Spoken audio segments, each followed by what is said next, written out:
Hey now! What is up, everybody? My name is Mike Brown, aka Review King MB, and I am here to talk about and review because why the hell not? Anaconda!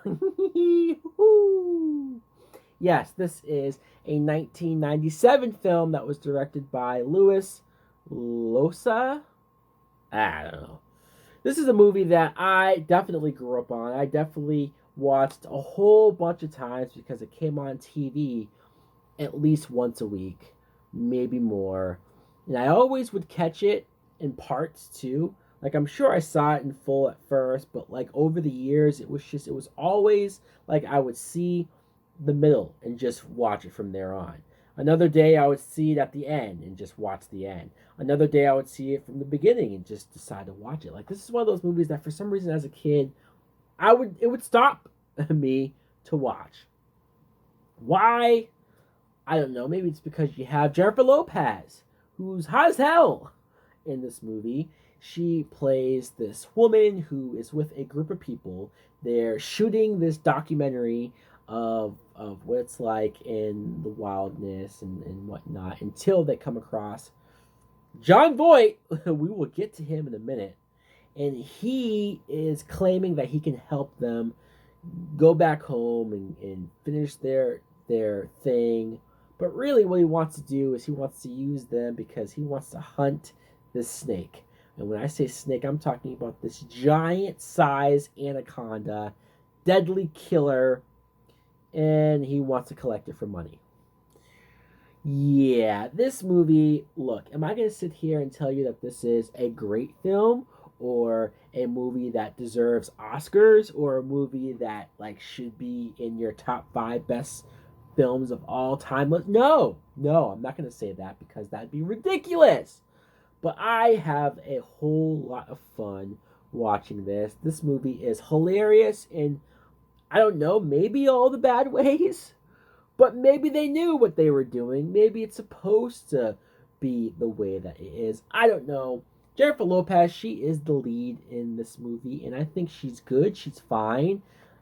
Maybe not the most standout, or maybe they could have had her be a little more memorable as a character. But like I said, she's not bad. So there you go. Ice Cube is in this movie. Once again, is he a good actor? Not really, but he's a recognizable face and he has some funny lines, so I like seeing him here. Eric Stoltz, who I think in any other situation, Ice Cube should have been the one dating J-Lo, but Eric Stoltz is the one who she's dating, and he's presented at the beginning as the lead. Like, he looks like he's the hero. He looks like he's the guy who's leading the charge. He's going to save the day. And very early on, he gets taken out in the water by some bug that's in his throat, and he's in bed with a hole in his throat, and he's not in commission. And I used to find that hilarious as a kid. Of like, wow, here's a guy who's acting like tough shit, acting like he's going to be the guy, and then nope, you're gone, and you have your girlfriend pretty much picking up the slack for you. And that's where we enter John Voight, though, because John Voight he's probably more of the villain. He steals the show of this movie more than the actual title character, the anaconda, the snake itself. John Voight is so over the top, but I don't mean like he's bouncing around and being maniacal. There's something about this character that he's clearly created on his own. There's no way that the director or the script told him to have that accent or to go for those weird lines that sort of make you confused about his character, which works, but he's so clearly a bad guy. He so clearly can't be trusted. He so clearly isn't somebody that you should be listening to, but for some reason everybody does listen to this guy. He's constantly making these weird, goofy faces. He's constantly watching Jennifer Lopez either getting undressed or she's sitting in a chair and she's kind of like half asleep, and he's like, he's checking her out, and she has to close the door or like tell him to fuck off, and it's hilarious, guys. It's something that If Jon Voight decided to do all of this on his own, thank you.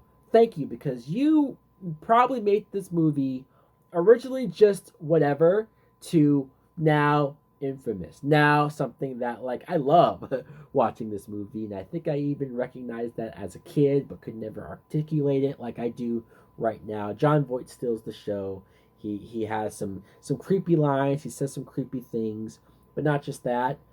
I don't want to give it away, which I know this movie's been out for a while, and all of you have probably seen it, I would guess. But just in case, there's a scene where he winks at Jennifer Lopez, and I won't give out the circumstances or everything surrounding it, but the way how that scene comes about is so weird, so disturbing, so gross that, again, probably one of the things that I remembered the most as a child watching this movie. Some of the other actors, you're gonna get like, I watched this and I went like, holy crap, Owen Wilson is in this movie.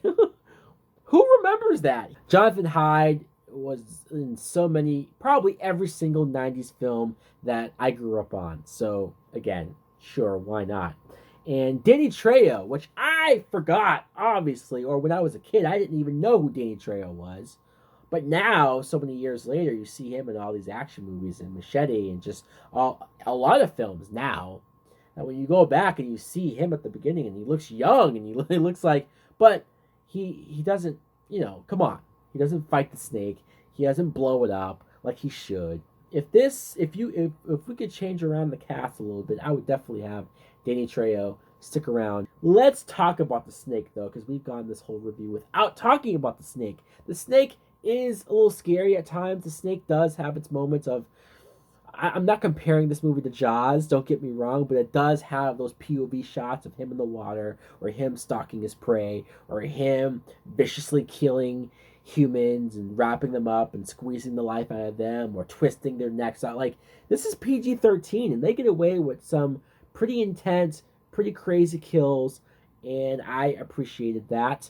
There are some moments where the snake is practical. It's an actual thing that's there, animatronic or whatnot, moving around, interacting with the people, the cast. So it looks credible. It looks like it's really there. It looks really good. And so I appreciate it. But then there's other moments of CGI. There's other moments where it's clearly a CGI snake. And I know it's 1997, so I'm not going to beat up the CGI that much.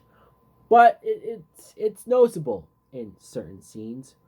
Overall, though, again, I have a blast with this movie. Am I supposed to laugh as much as I do? Am I supposed to think it's as funny as it is? I don't know. Let's find the director. Let's ask him. Let's ask Jennifer Lopez if she thought this movie was going to be as silly and goofy as it was. Either way, though, it doesn't matter, because that's what I got from it, and that's what I enjoy about it. I think it does have some creepy, scary moments. I do remember being a kid and finding it more scary. Now I find it hilarious and fun more than anything else. So, guys, let me know in the comments below what you think of Anaconda. Do you like it? Do you love it? Or do you think it sucks? Or do you agree with me that, man, no matter what, it's just fun? I think there are sequels to this movie. Guys, let me know. Like, should I watch them? Are they watchable? Are they terrible? Are they as much fun as this is? Thanks for watching. Like, comment, subscribe. Later. Soul's taken over by a devilish path. You got me walking on broken glass, kicking down the door with a Jason mask, with a deck dome machete, but you motherfuckers know it's heavy. Anytime you're ready, you can get you with a Bowie. Setting up to blow me, but the bitch don't know me. Who's going? I'm going. You know, I know that the man in the mirror is my next rival. Time goes and I never thought I'd live it so fast. Staring at the world from the end of my glass, turned into a dark place. Several my